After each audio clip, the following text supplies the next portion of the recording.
Gostaríamos agora de falar da virtude da justiça. Bom, estamos falando de virtudes humanas, não é? São as virtudes cardeais. É interessante notar, e aqui gostaria de gastar um tempinho explicando por que essas virtudes são chamadas de cardeais. Porque elas andam de vermelho como os cardeais? Não. As virtudes são virtudes cardeais porque a palavra cardeal vem de cardo. Cardo é o eixo ao redor do qual giram as outras virtudes.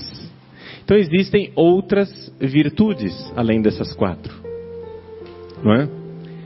Acontece que estas quatro são o eixo ao redor do qual giram as outras virtudes.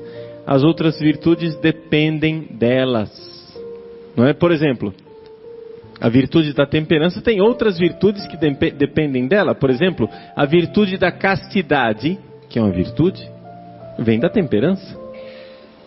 A virtude da sobriedade vem da temperança. Então, existem outras virtudes que derivam destas quatro virtudes. Então, as quatro virtudes cardeais são as virtudes fundamentais. Então vejam, nós já vimos três virtudes: temperança, prudência e fortaleza. Usando a comparação de Platão, nós vimos que existem três realidades em nós. Uma é a razão.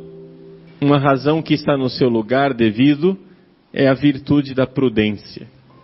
Outra realidade que está em nós é a ira. A ira, bem utilizada, é a virtude da fortaleza.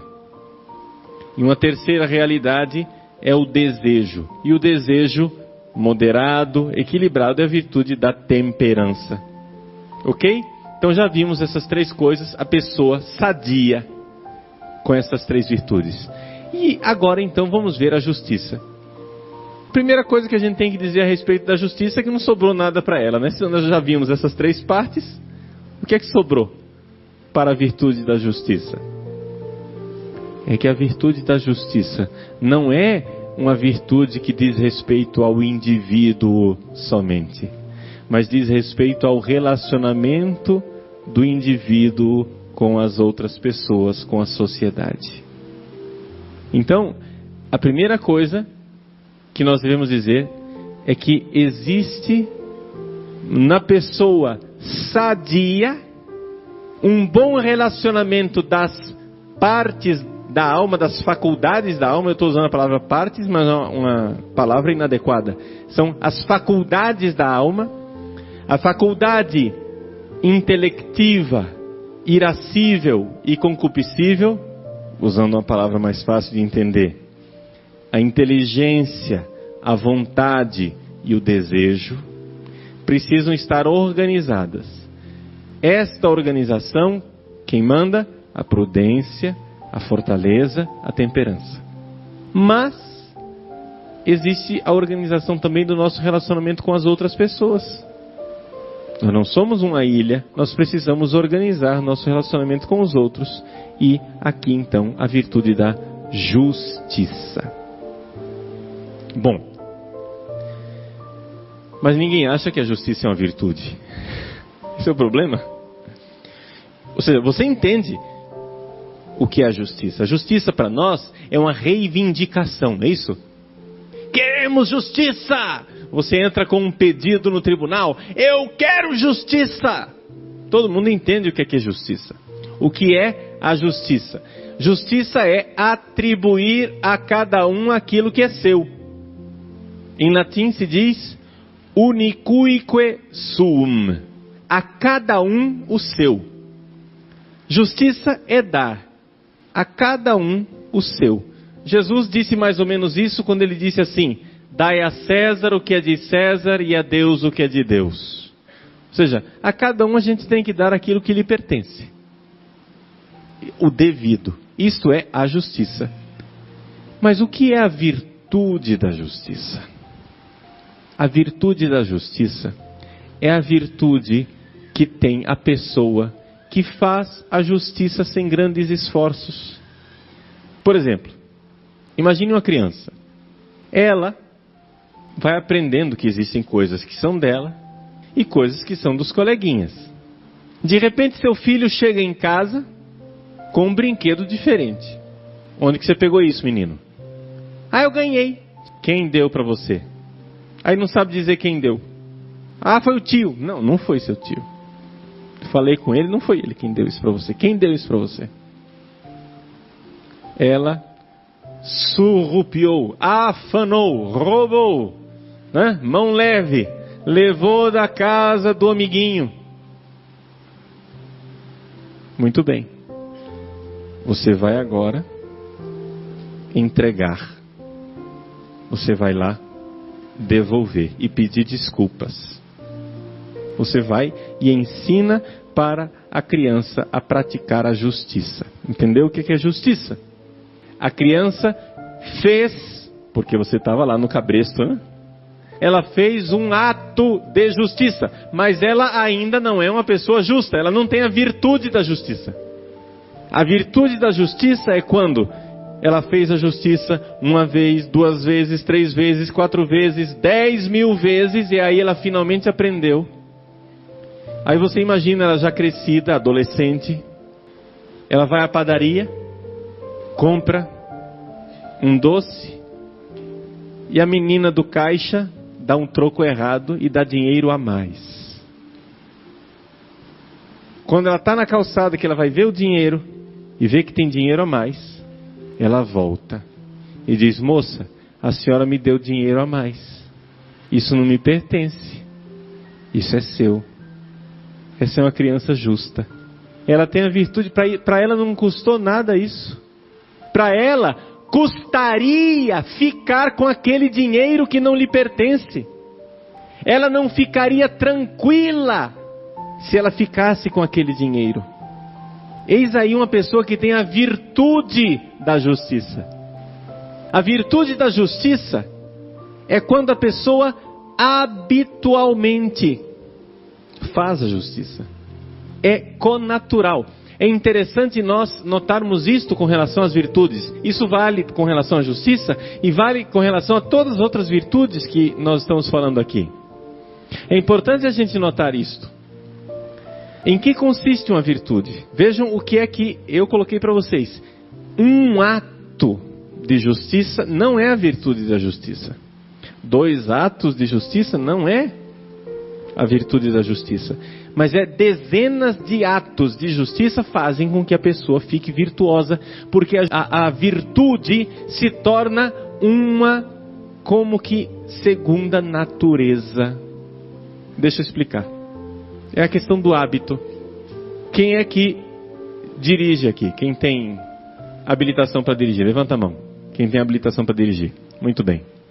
Vocês sabem exatamente do que eu estou falando. Você está dirigindo. De repente, uma bola cruza a rua. Você imagina, vem uma criança atrás. Você diminui a velocidade do carro. Quando vem a criança, você freia e para o carro. E isso você faz sem grande esforço. Agora imagine que a criança vai cruzando a rua. E você, que não está habituado a dirigir, tivesse que pensar: a criança vem, eu vou ter que parar. Para parar eu preciso pôr o pé direito no freio, enquanto o esquerdo vai para a embreagem. Eu ponho primeiro a embreagem ou primeiro o freio? Ah, é assim. Enquanto isso, a criança já virou patê debaixo dos pneus do seu carro. É ou não é verdade? Se você tiver que pensar tudo isso, você atropelou a criança faz hora. Dirigir é um hábito, é uma segunda natureza. Assim como você caminha, não é? Eu caminho aqui, olha, estou caminhando, eu sei parar, parei. Isso é natural. No carro, a mesma coisa. Quando você está no carro, você quer parar? Para você, parar já é sinônimo de fazer esse gesto com o pé. Parou. É automático, você não pensa. É uma segunda natureza. É um hábito. Então, o hábito, ele é assim. Você faz, até que finalmente aquilo não te custa absolutamente nenhum esforço. Quem toca, né? Você toca o teclado. Quem toca o teclado não fica pensando, agora eu vou dar um acorde Dó maior, deixa eu pensar, é Dó, Mi, Sol. Que dedo que eu uso mesmo? É esses daqui. Não é. Se você toca, você não fica pensando, você faz. Alguém dá um gesto para você, Dó maior, você já engata no Dó maior, nem está pensando no que você está fazendo. É uma segunda natureza, não é? Então, a pessoa está habituada. Quem toca um violão, quem toca teclado, quem toca piano, toca. Está habituado de tanto repetir aquilo. Aquilo custou esforço, sim, porque quantas horas de treino, quantas horas de estudo para você chegar a isso aí? Você nasceu tocando teclado? Não. Não, né? Teve que estudar, né? Teve que praticar. Teve que treinar. Muito bem. É assim mesmo. É isso mesmo. Nós treinamos e de repente a gente consegue fazer as coisas sem grande esforço. Por isso é um hábito. Um hábito bom a gente chama de virtude. Um hábito mau a gente chama de vício. Hábito bom, hábito mau. Um ato ainda não é o hábito. Eu fiz um ato de fé. Ainda não é a virtude da fé. Vocês lembram o antigo catecismo? Que nos ensinava a rezar a oração, o ato de fé. Você fazia um ato de fé, 2 atos de fé, 3 atos de fé, até que finalmente você tinha a virtude da fé. Essa era a ideia que estava por trás. Então vejam, a virtude da justiça é a pessoa que faz a justiça, e faz tanto a justiça que aquilo já é uma segunda natureza para ela. Para ela não custa dar ao outro aquilo que é do outro. Para ela, para a pessoa virtuosa, custa ficar com o que não é dela. Ela ficaria com um drama, isso não é meu, isso não me pertence. Uma vez eu na portaria de um hotel, fui pagar a conta e o rapaz, então, foi atrás de moedinhas para me dar o troco. Eu disse, não, mania de brasileiro, né? Não precisa da moeda não, fica aí. O rapaz olhou para mim e disse, não, é um valor. A moeda é um valor. É uma moedinha, mas é um valor e não me pertence. Ele não disse não me pertence, mas ele ficou admirado de não, fica aí com a moeda, não tem? Não, é um valor. Veja a pessoa justa. Para ele não custou dizer aquilo, é a reação dele. Então, deu para entender. Uma coisa é a justiça, outra coisa é a virtude da justiça. Agora, uma coisa com relação à virtude e ao vício, que é importante a gente ter presente. Os dois são hábitos. Hábito bom chama virtude. Hábito mau chama vício. Mas o efeito não é o mesmo. Se eu tenho a virtude da justiça, se eu tenho a virtude da temperança, se eu tenho a virtude da prudência, se eu tenho a virtude da fortaleza, eu facilmente posso sair da virtude e fazer um pecado, porque a virtude não escraviza. Eu sou sempre livre para pecar. Se eu tenho a virtude da castidade, se a castidade para mim já é uma virtude, eu vivo castamente, já é um hábito. Eu não estou na batalha, eu já estou na virtude da castidade. Eu estou habituado a ter palavras castas, pensamentos castos, atitudes castas, e já estou habituado a isso. A qualquer momento eu posso pecar contra a castidade. Basta eu querer. Eu sou livre para pecar. Completamente livre para pecar. Já com relação ao vício não é assim. Se eu estou viciado no pecado, não basta dizer, eu não faço mais. O vício escraviza. É uma das coisas que as pessoas não entendem. Não é? Por exemplo, os alcoólatras, os dependentes de droga, etc. Eles acham, não, na hora que eu quiser eu paro. Experimenta. Experimenta parar para você ver. Não é fácil, não. O cachimbo entorta a boca, né? Um vício. O cachimbo entorta a boca. A gente fica viciado nas coisas. Por exemplo, um vício de postura, né? Quando a gente não sabe se sentar direito, não sabe se pôr de forma correta, a gente fica viciado. Tem um seminarista lá que toda hora diz: meu filho, senta direito.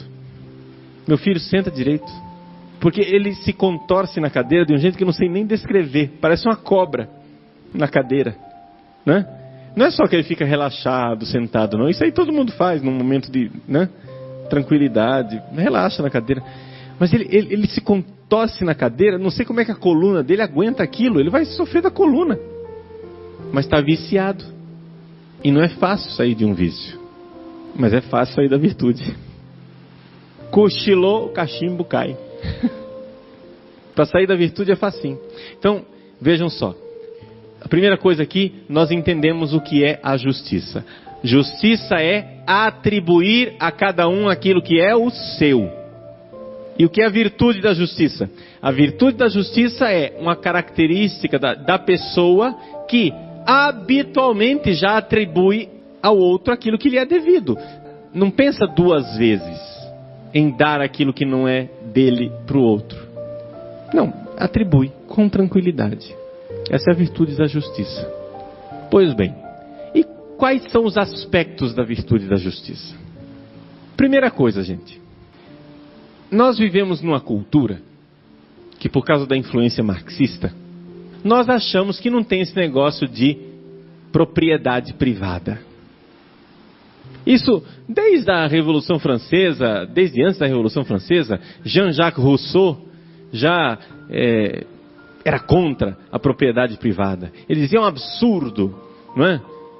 Um dos maiores absurdos da história da humanidade é quando alguém ergueu uma cerca para delimitar a propriedade e os outros acreditaram que aquilo é dele e o resto não é.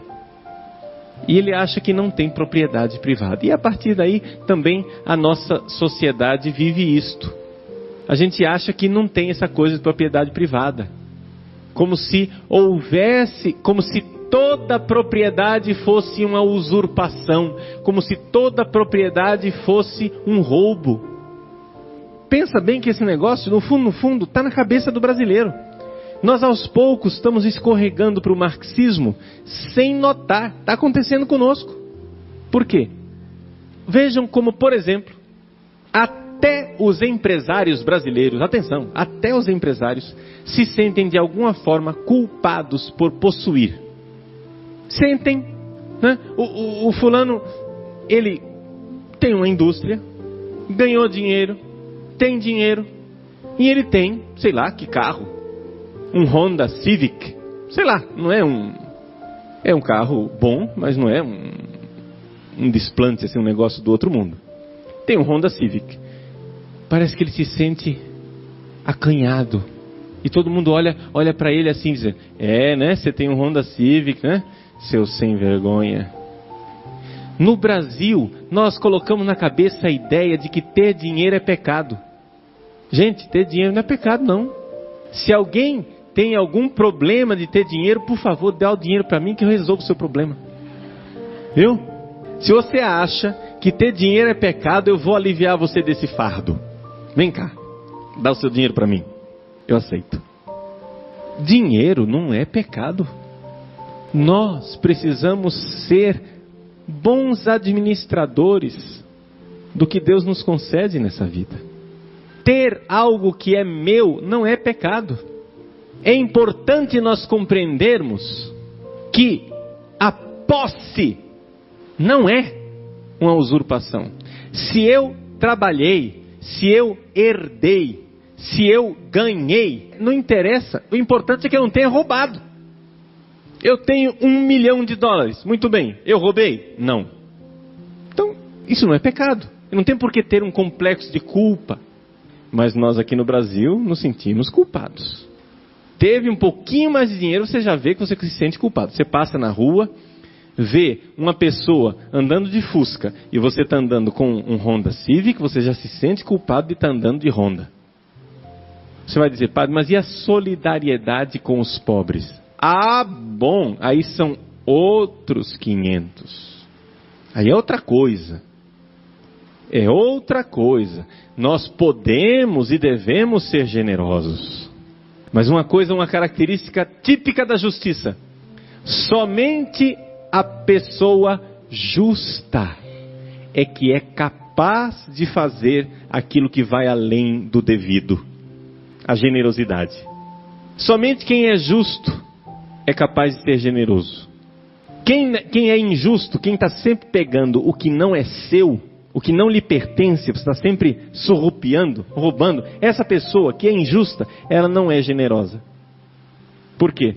Somente quem atribui com justiça, paga suas dívidas de forma justa, vai de encontro aos seus compromissos, essa pessoa que é justa, que é virtuosa, ela é capaz também de ser generosa e de ir além do devido, de dar uma coisa que eu não devo isso a essa pessoa, mas eu quero dar de bom grado, de bom coração, generosamente.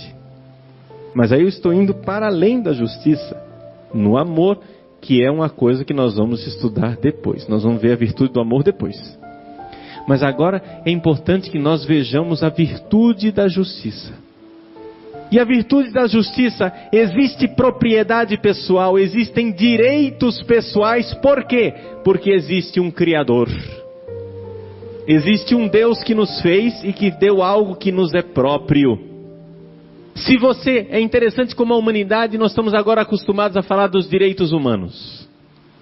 Né? E é coisa boa que falemos dos direitos humanos. O que é um direito humano? Direito humano é um direito que a pessoa tem pelo simples fato dela existir. Ela não trabalhou, ela não fez nada. Ela simplesmente existe. Existiu, ela tem um direito. Direito a quê? Por exemplo, direito à vida. É um direito humano. Mas de onde vem esse direito? Quem atribuiu esse direito às pessoas? Se não houver um Deus, fica muito difícil você falar de direitos humanos. Porque não foi o Congresso Nacional quem deu direitos à humanidade, porque a humanidade é mais do que o Congresso Nacional. Não é? O Congresso Nacional pode dar aos brasileiros um direito, mas não pode dar à humanidade. Existem direitos humanos, mas quem deu esses direitos humanos ao homem não foi a ONU. Existem direitos humanos, mas quem deu esses direitos foi Deus. Um Criador. Nós somos criaturas. Portanto, nós, pelo fato de existirmos, já entramos num relacionamento de direito e de dever. O simples fato de existirmos, nós recebemos de Deus o direito à vida. Não é? Os direitos fundamentais da pessoa humana, direito à vida, direito à educação, direito à moradia, direito de ir e vir. Esses direitos humanos fundamentais, eles vêm da dignidade que nós recebemos por sermos criaturas de Deus. É Deus quem nos dá esses direitos. E dar a cada um aquilo que lhe é devido é a virtude da justiça. Atribuir às pessoas esse direito. Quando nós achamos que o Congresso Nacional ou que o Supremo é capaz de exarar uma sentença ou voltar uma lei que tire o direito dos fetos à vida, nós nos estamos colocando no lugar de Deus. Porque nós estamos indo contra os direitos humanos fundamentais. É uma realidade profundamente injusta. Agora vejam como a nossa sociedade é injusta. Por quê? Porque não nos colocamos no nosso lugar de criaturas. Para você ser justo, a primeira atitude que você tem que ter é a atitude de criatura.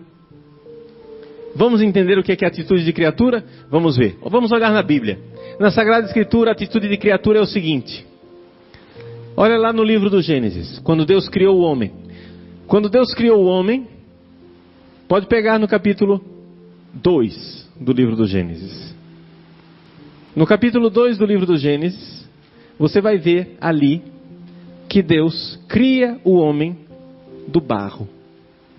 Deus pega um pouco de terra, modela o ser humano como o barro modelou e depois sopra nele a vida.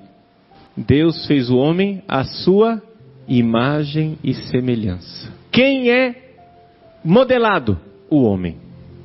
Quem é o que modela? O oleiro que modela o barro? É Deus. Qual é a nossa atitude pecaminosa? Nós queremos inverter o processo. Vocês já se perguntaram por que a Bíblia proíbe a confecção de imagens? A Bíblia proíbe a confecção de imagens e, no entanto, a Igreja Católica faz imagem, né? Está aqui atrás, aí, ó. A imagem do crucificado. Está aí. Como é que a Igreja Católica continua fazendo imagens? Se a Bíblia proíbe. A Bíblia proíbe a confecção de imagens no sentido seguinte: quem modela é Deus, você não modela Deus. Aqui você tem duas atitudes fundamentais para escolher na sua vida. Ou você se deixa modelar, como está escrito aí no 2º capítulo do Gênesis. Ou você deixa que Deus crie você. Ou você deixa que Ele modele você. Ou você deixa que Ele confeccione você a imagem e semelhança dEle. Ou você vai se pôr na outra atitude. E você vai começar a modelar Deus. Você vai tomar a atitude de Deus Criador e vai começar a fazer um Deusinho à sua imagem e semelhança. Você vai começar a criar uma imagem de Deus. E o problema não está nessa imagem aqui, a imagem de madeira, a imagem de gesso, a imagem de barro. O problema não é esse. O problema é a imagem aqui da mente, que a gente vai modelando um Deus conforme nós queremos. Ah, eu sei como Deus é. Deus é assim, Deus é assado, Deus é desse jeito, Deus é do outro jeito. E eu vou dizendo como Deus é, eu vou criando o meu Deus, eu tomo o lugar de Deus. A atitude doentia da humanidade sempre foi essa. A gente, ao invés de nós deixarmos que Deus nos modele, nós queremos modelar Deus. E isto é extremamente injusto. A primeira atitude da pessoa justa é uma atitude diante de Deus que dá a Deus o que é de Deus. Jesus diz: dai a César o que é de César e a Deus o que é de Deus. A cada um o seu. E a Deus nós devemos dar o quê? A adoração. Porque Ele é Deus verdadeiro e nós não somos deuses, nós somos criaturas. Nós devemos deixar que Ele nos modele, que Ele nos faça, que Ele nos confeccione. É Ele. Portanto, a atitude de rebeldia da humanidade contra Deus é uma atitude basicamente de injustiça. Quando a Bíblia quer falar de um homem santo, de uma mulher santa, diz: ele era um justo. Ela era justa. Não é isso? Onde está a atitude básica de justiça? A atitude básica de justiça, em primeiro lugar, é o nosso relacionamento com Deus. Então, antes de nós falarmos de justiça com os outros seres humanos, com os nossos companheiros de viagem, antes de nós falarmos de atitude de justiça para com os nossos irmãos e irmãs, os próximos, nós temos que falar da atitude de justiça diante de Deus. E um homem e uma mulher que se revoltam diante de Deus, não querendo que Deus seja Deus, é injusto. Lutero, primeiro protestante, disse uma vez uma frase que eu acho que por causa dessa frase ele tem uma chance de estar no purgatório e ser salvo um dia. Acho que por causa dessa frase ele não foi para o inferno. É brincadeira, mas para dizer, a frase realmente vale a pena, muito boa. Não é porque veio da boca de Lutero que não é verdadeira. Lutero diz assim: o homem não pode querer que Deus seja Deus, mas ao contrário, ele quer ser Deus. Isso é muito, muito realista, muito verdadeiro. Acho que quando Lutero disse isso, ele estava tomado pela virtude da prudência. Ele estava enxergando o mundo real. É verdade. Dentro de nós existe uma atitude de não querer que Deus seja Deus. Porque o negócio é o seguinte, nós queremos ser Deus. E com essa história de Deus não tem assim, eu também quero ser Deus. Não tem esse negócio de eu também. Não existe eu também. Só Deus pode ser Deus. E se Deus é Deus, isso significa, consequentemente, que nós não somos Deus. É fatal. Ora, dizer que nós não somos Deus significa dizer que Ele é Deus para nós. E nós precisamos nos deixar modelar. Acha isso pouco? Isso é dramático. Dramático porque nós não queremos, nós somos rebeldes. Como diz a Sagrada Escritura, nós somos um povo de dura cerviz. Nós somos vasos rebeldes que se revoltam contra o oleiro. E a gente quer aconselhar Deus. Nós queremos aconselhar Deus, nós queremos dizer, Deus, é assim que deve ser. Quantas pessoas pronunciam o absurdo de dizer assim, se eu fosse Deus, eu faria assim, assim, assim. Já parou para pensar no absurdo dessa frase? Você já ouviu essa frase, né? Quem sabe você até já pronunciou. Mas essa frase é uma blasfêmia. Se eu fosse Deus... Você, de repente, se institui como conselheiro de Deus. Você sabe mais do que Ele. Do jeito que Ele fez, não foi muito bom. Agora, você que sabe como é que é o negócio, está dizendo, Deus, desculpa aí, tá? Você criou o mundo, mas vamos dar uma consertada aqui. Eu vou ajeitar vou dar uma chance para Deus e vou consertar. É a nossa atitude de rebeldia. O homem não pode querer que Deus seja Deus, porque o homem quer ser Deus. Esta é a atitude fundamental de injustiça na qual nós nos encontramos. Uma das coisas principais que nós precisamos compreender na nossa vida é o que significa ter um Deus. Vocês sabem que eu sou professor no seminário. E no seminário eu dou aula de Teodiceia. Teodiceia é uma matéria na filosofia que estuda a existência de Deus, filosoficamente. Ou seja, a partir da razão humana, não a partir da Bíblia, não a partir do catecismo, não. Só a partir da razão humana, não é? A partir da reflexão racional.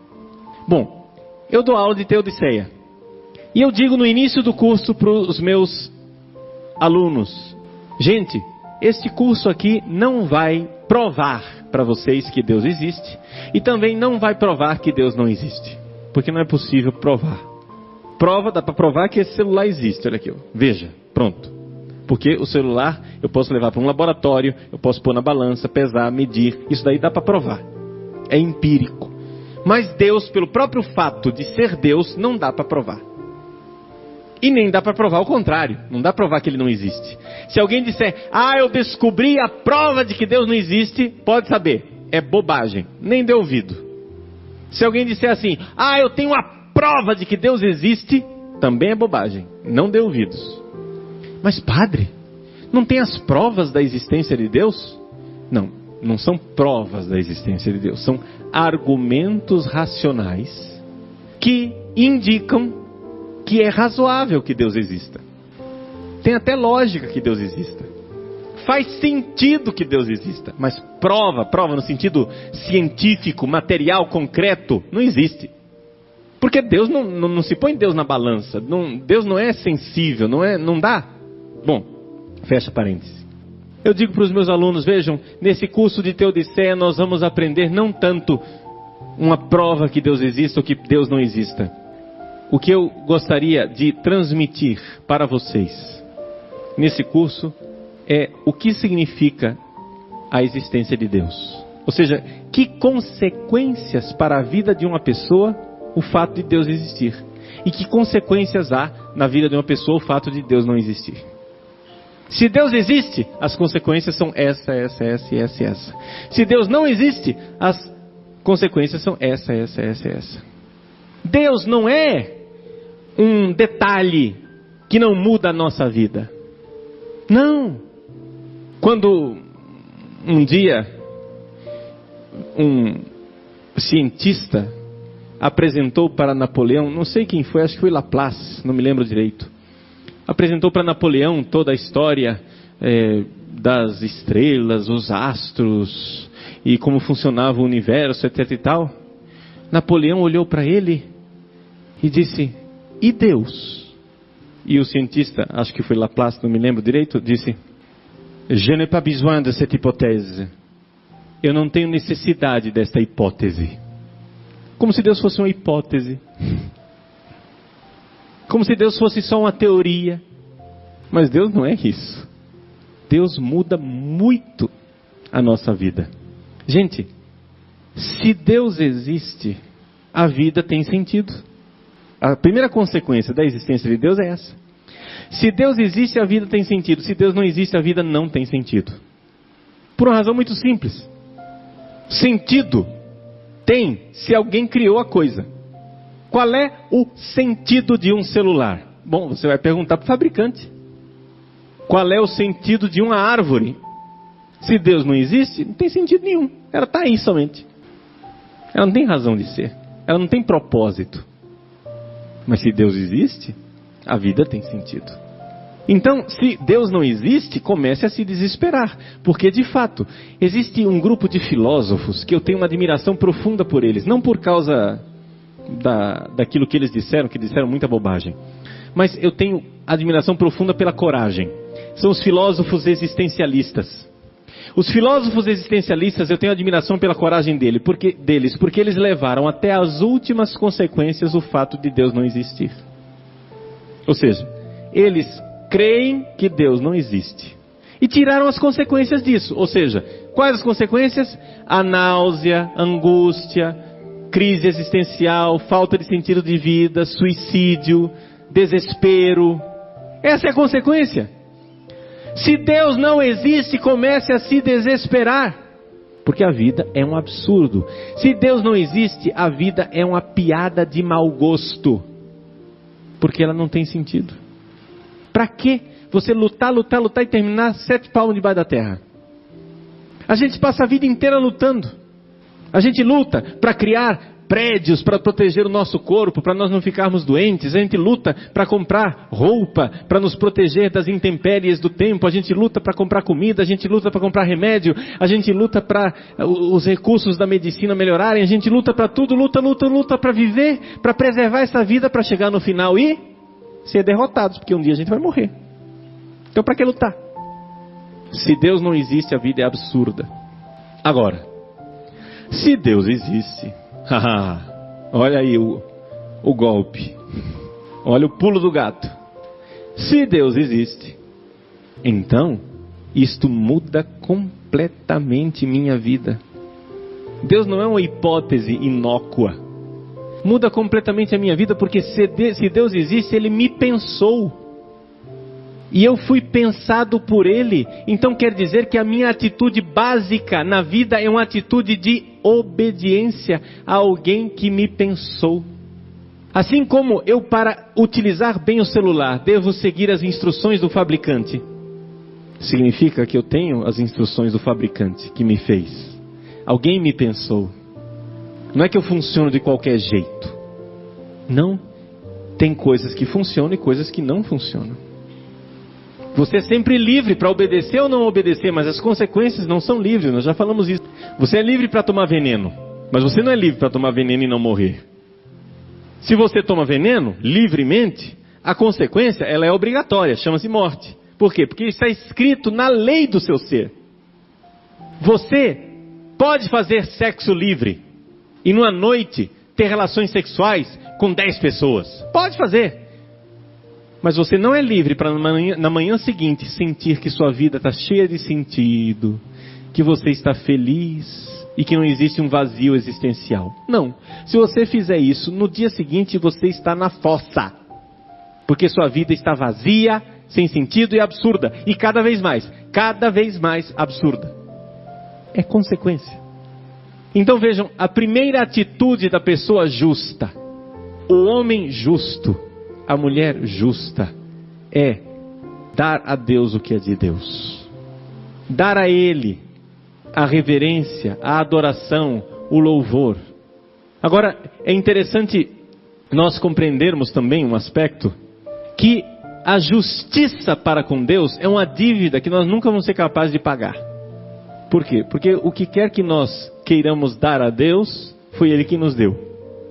Então, pagar a nossa dívida de justiça para com Deus é mais ou menos como a criança que quer dar um presente de Dia dos Pais para o pai, né? Vai lá na carteira do pai, pega dinheiro, vai à loja, compra, faz uma dívida. O pai recebe o presente e ainda tem que agradecer, dizer obrigado pela dívida que você fez. É mais ou menos isso quando a gente dá alguma coisa para Deus. É uma dívida impagável. Mas mesmo assim, nós precisamos assumir essa atitude. E com relação às outras pessoas, existe a dívida para com os nossos irmãos, de respeitar o outro enquanto outro. Saber que o outro tem direito a ser, tem direito de possuir, tem um limite.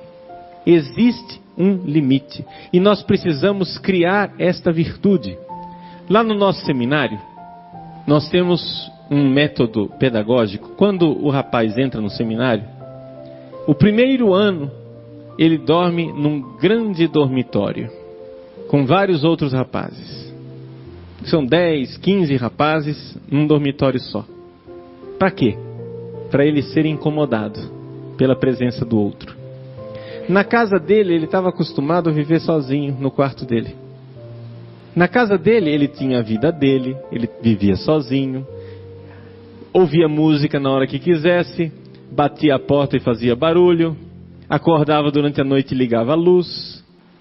Nós no seminário colocamos no grande dormitório para que a pessoa comece a notar que o outro existe e que eu não posso fazer barulho. Se eu acordar durante a noite de madrugada, no outro dia outro vai reclamar, dizer, barulho que você estava fazendo aí. Depois que ele passou um ano no grande dormitório, a gente passa para um outro quarto com 3 pessoas. E são 3 pessoas por uma razão bem pensada. Por quê? A tendência, quando você, vamos supor, você faz um hospital e tem uma enfermaria. Na enfermaria são 4 leitos, geralmente. Por quê? Porque a tendência dos pacientes é ficar de 2. Um faz mais amizade com o outro e o outro faz mais amizade com um. Então ficam 2 grupos de amigos, 2 amigos, 2 grupos de amigos.